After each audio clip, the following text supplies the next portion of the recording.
Ano ang common na diskarte ng mga narcissistic husband sa mga dalaga o kadalagahan? So ito ay nagawa kong content na ito upang proteksyonan ang maraming babae na tinikman ng mga narcissistic husband. Yung iba'y ginawang kabit. Napakasaklap ng pangyayaring ito sa buhay ng mga kababaihang inosente.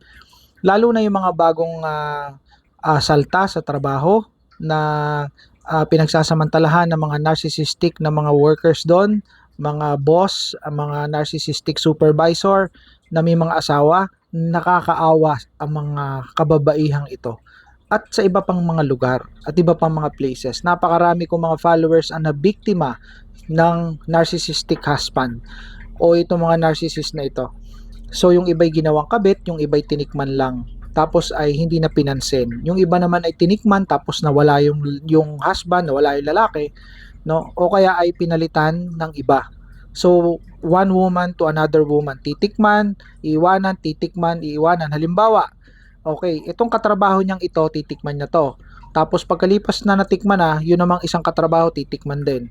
Tapos titikman din ito, titikman. Hanggang na parang buffet na yung datingan. Maraming ganito, lalo na kung gwapo yung narcissist, yun na yun. So, ganito yung gagawin, diskarte sa inyo. Ito para to sa mga kababaihan, protection nyo ito, lalo na kung hindi nyo pa ito na-experience. Maganda kung hindi nyo pa ito na-experience. At doon naman sa naka-experience na at niloko na, kagaya ng mga nakakausap ko dito sa Nurse Ultimatum, ay sa susunod ay mag-ingat na kayo. Alam nyo na ang diskarte ng ginagawang ito. So ano nga ba yung diskarte ng ginagawa ng mga yan?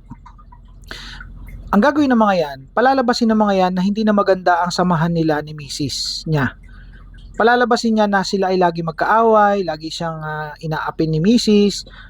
Si Mrs. ay nag-cheat sa kanya, halimbawa ay pumatol sa driver nila, kung mayaman, sa hardinero nila, pumatol sa kumpare niya, may affair daw sa kumpare niya, gastador daw, nagkakasino, no, nagsusugal, mga ganyan, hindi naalagaan yung mga bata. So lahat ng negativity o negative ikukwento doon sa kanyang tina-target na yun sa isang dalaga. Ngayon, yun naman babae na yun, since akala niya ay talagang tunay yung nangyayari at biktima ang datingan nitong lalaki, maniniwala. Tapos maaawa. Pag awang-awa na, ayan na, makikinig na yan na makikinig. At pag tumagal, magkakamero na yan ng emotional connection dun sa lalaki na yon. Tapos ay magkakamero na sila ng emotional affair. At pag nagkamero na sila ng emotional affair, may mangyayari na sa kanila na physical affair o magsesex na sila, magmumotel na sila. So ganun ang proseso ng pangyayaring ito. Na yun naman babae, walang kalam-alam na hindi niya naiintindihan na niloloko lang siya talaga nitong lalaki. So dapat naiintindihan niyo itong ganitong diskarte. Na palalabasin niya na siya ay may problema sa asawa. Ngayon, pag nagkabukuhan na yan, nagkaalaman, sasabihin ng wife, anong sinasabi mong hindi kami nagsisiping, hindi na kami nagsasama, hindi na kami maayos sa samahan, wala kaming problemang mag-asawa. Anong sinasabi mong yun Sabi niyo kayo daw hiwalay na hindi na daw kayo nagsisiping, nauwi na lang siya para sa mga bata. Ganun ang sinasabi. Pero in fact, walang ganun. Wala talagang ganun. So, ginagawa yan ng mga narcissistic husband. Kaya kayo mga kababaihan, pag kayo ay kinukwentuhan ng mga ganyan, huwag kayong kakagat dahil pag kumagat kayo, yari kayo. Tapos pangangakuan kayo, nahihiwalayan niya yung kanyang wife kasi sawang-sawa na siya sa ugali, na timing lang siya, sasabihin ganun, hindi totoo yun. Niloloko lang kayo niyan. Pag natikman na kayo niyan ng ilang beses, at yan ay sawa na sa inyo, lilipat yan ng ibang babae. Ganon din ang gagawin niya. Serial cheater ganon nga parang serial killer yung mga yan Gagawin nila yung same thing na ginawa sa'yo sa ibang babae. Kung ginawa niya yan sa'yo, ginawa niya yan sa mga nakalipas na mga babae.